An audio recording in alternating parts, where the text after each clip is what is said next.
ABTA test paper 2025 Bangla page নম্বর 258 এর MCQ ও SAQ প্রশ্ন উত্তরগুলি দেখে নাও। ক্রমশ ও কথাটাও ছড়িয়ে পড়ে। কোন কথাটা? কারেকশন কথা। সম্মুখের ঘড়িতে কটা বাজছিল? 3টে। দুপুরবেলায় আতঙ্কের হল্লা বেজে উঠেছিল চকের বাস স্ট্যান্ডে। তারা আর স্বপ্ন দেখতে পারল না। কারা স্বপ্ন দেখতে পারল না? শান্ত হলুদ দেবতারা। আয় আরও বেঁধে বেঁধে থাকি কবিতাটি কবির কোন কাব্যগ্রন্থের অন্তর্গত? জলই পাষাণ হয়ে আছে। অচৈতন্য পদ্মাবতীর চেতনা ফিরে পাওয়ার জন্য কার কাছে কৃপা প্রার্থনা করা হয়েছিল? নিরঞ্জনের কাছে। লেখক ছেলেবেলায় যে জ্যামিতি বই পড়েছিলেন তার লেখক ছিলেন ব্রহ্মমোহন মল্লিক। বাংলায় একটা কথা চালু ছিল, কালি নেই কলম নেই বলে আমি মুন্সি। নিজের হাতের কলমের আঘাতে মৃত্যু হয়েছিল যে লেখকের, তার নাম তৈলক্যনাথ মুখোপাধ্যায়। রাজা তোর কাপড় কোথায়? চিহ্নিত পদটি সম্বোধন পদ। রাতে শেয়াল ডাকে, চিহ্নিত পদটি হলো কালাধিকরণ। নেক্সট প্রশ্ন রয়েছে 1.12, কনক আসন ত্যাজি বীরেন্দ্র কিশোরী। কনক আসন সমস্ত পদটির সমাসের নাম মধ্যপদলোপী কর্মধারায়। কোন সমাসে পূর্বপদের অর্থ প্রাধান্য পায়? অব্যয়ীভাব সমাস। এদেশের বুকে 18 আসুক নেমে অর্থ অনুসারে বাক্যটি প্রার্থনা সূচক বাক্য। তারস্বরে হ্যাট গাইছেন গান আলোবাবু বাজিয়ে। বাক্যটি কোন শর্ত লঙ্ঘিত হয়েছে? আসত্তি। যুগান্তরের কবির আশা হোক, এটি কোন বাচ্যের দৃষ্টান্ত? ভাববাচ্য। যে বাক্যে কর্তা অনুপস্থিত থাকে এবং কর্মই কর্তারূপে প্রতীয়মান হয় তাকে বলে কর্মকর্তৃ বাচ্য। এ তো বেশ মজার ব্যাপার। মজার ব্যাপারটি কি? মজার ব্যাপারটি হলো সর্বত্যাগী সন্ন্যাসীর পায়ের ধুলো দুর্লভ হলেও কাঠের খড়মে সোনার বোল লাগিয়ে তার পায়ের কাছে ধরতেই তিনি পা বাড়িয়ে দিলেন। সেই ফাঁকে জগদীশবাবু সন্ন্যাসীর পায়ের ধুলো নিয়েছিলেন। সূচিপত্রেও নাম রয়েছে। সূচিপত্রে কি লেখা ছিল? সূচিপত্রে লেখা ছিল প্রথম দিন শ্রী তপন কুমার রায়। পকেট থেকে কি বার করে নদের চাঁদ স্রোতের মধ্যে ছুড়ে দিয়েছিল?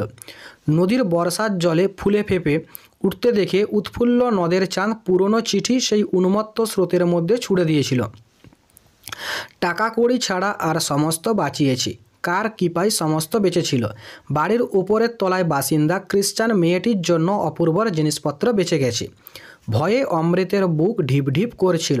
কী কারণে ঢিপ ঢিপ করছিল? ইসাবের ছেঁড়া জামা বদল করে অমৃত নিজ পরে নিয়েছিল, কিন্তু তার নিজের জামা ছেঁড়া দেখে যদি তার মা তাকে বকুনি দেয় সেই আশঙ্কায় অমৃতের বুক ভয়ে ঢিপ ঢিপ করছিল। এরপর কবিতার প্রশ্ন, বছরগুলো নেমে এলো তার মাথার উপর। বছরগুলোকে কিসের সঙ্গে তুলনা করা হয়েছে? রক্তের এক আগ্নেয় পাহাড়ের সঙ্গে। সেই হোক সভ্যতার শেষ পুণ্যবাণী। পুণ্যবাণীটি কি? পুণ্যবাণীটি হলো ক্ষমা করো। গিরিসিংহ কিংবা তরু যথা বজ্রঘাতে, এই উপমাটি কোন প্রসঙ্গে ব্যবহৃত হয়েছে?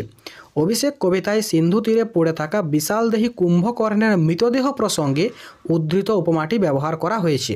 বিস্মিত হইল বালা, বালার বিস্ময়ের কারণ কি? সমুদ্র তীরে পতিত অচেতন রাজকন্যা ও রাজবধূ পদ্মাবতীর অসামান্য রূপ লাবণ্য দেখে সমুদ্র রাজার কন্যা পদ্মা বিস্মিত হন। রক্ত মুছি শুধু গানের গায়ে, কথাটির অর্থ কী? অস্ত্রের বিরুদ্ধে গান কবিতায় কথক গানের গায়ে রক্ত মুছেন। এখানে রক্ত হয়ে ওঠে মনুষ্যত্বের অপচয়ের প্রতীক, আর এই অপচয়কে রুখতে পারে একমাত্র মানুষের সৃষ্টিশীলতা। এরপর প্রবন্ধের প্রশ্ন, দোয়াত যে কত রকমের হতে পারে না দেখলে বিশ্বাস করা শক্ত। বক্তা যত রকমের দোয়াত উল্লেখ করেছেন সেগুলি লেখো। বক্তা শ্রীপান কাচের, কাঠগ্লাসের, পোর্সোলিনের, শ্বেতপাথরের, জেডের, পিতলের, ব্রোঞ্জের, ভেড়ার শিংয়ের ও সোনার দোয়াতের উল্লেখ করেছেন। তাই নিয়ে আমাদের প্রথম লেখালেখি। কি নিয়ে লেখালেখি? লেখকের প্রথম বাঁশের কলম, মাটির দোয়াত, ঘরে তৈরি কালি এবং লেখার জন্য কলাপাতা, এগুলি নিয়েই শৈশবে লেখকের প্রথম লেখালেখি ছিল। এতে রচনা উৎকট হয়। রচনা উৎকট হয় কিসে? অনেক লেখক তাদের বক্তব্য ইংরেজিতে ভাবেন এবং যথাযথ বাংলা অনুবাদে প্রকাশ করার চেষ্টা করেন। এতে রচনা উৎকট হয়। এই রকম ভুল লেখা সাধারণ পাঠকের পক্ষে অনিষ্টকর। কোন ভুল লেখার কথা বলা হয়েছে? বৈজ্ঞানিক ব্যাখ্যা ভুল হলে সাধারণ পাঠকের পক্ষে তা অনিষ্টকর হতে পারে। এরপর ব্যাকরণের প্রশ্ন রয়েছে। বিপ্সা কথার অর্থ কী? কোন কোন কারকে বিপ্সা দেখা যায়? বিপ্সা কথার অর্থ পুনরাবৃত্তি। কর্মকারক, করণকারক, অধিকরণ কারকে বিপ্সা দেখা যায়। সম্বন্ধ পদ ও সম্বোধন পদের পার্থক্য লেখো। সম্বন্ধ পদ সর্বদাই র এর প্রভৃতি বিভক্তিযুক্ত হয়। সম্বোধন পদ সাধারণত বিভক্তি শূন্য হয়। সপ্তাহে বড়জোর একটা দিন, চিহ্নিত পদটির ব্যাসবাক্য সহ সমাসের নাম লেখো। সপ্তাহ, সপ্ত অহের সমাহার, সমাহার দ্বিগু সমাস। শাস্ত্র জানেন যিনি, এটি সমাস লেখো। শাস্ত্র জানেন যিনি, শাস্ত্রজ্ঞ উপপদ তৎপুরুষ সমাস। নিত্য সমাস কাকে বলে? উদাহরণ দাও।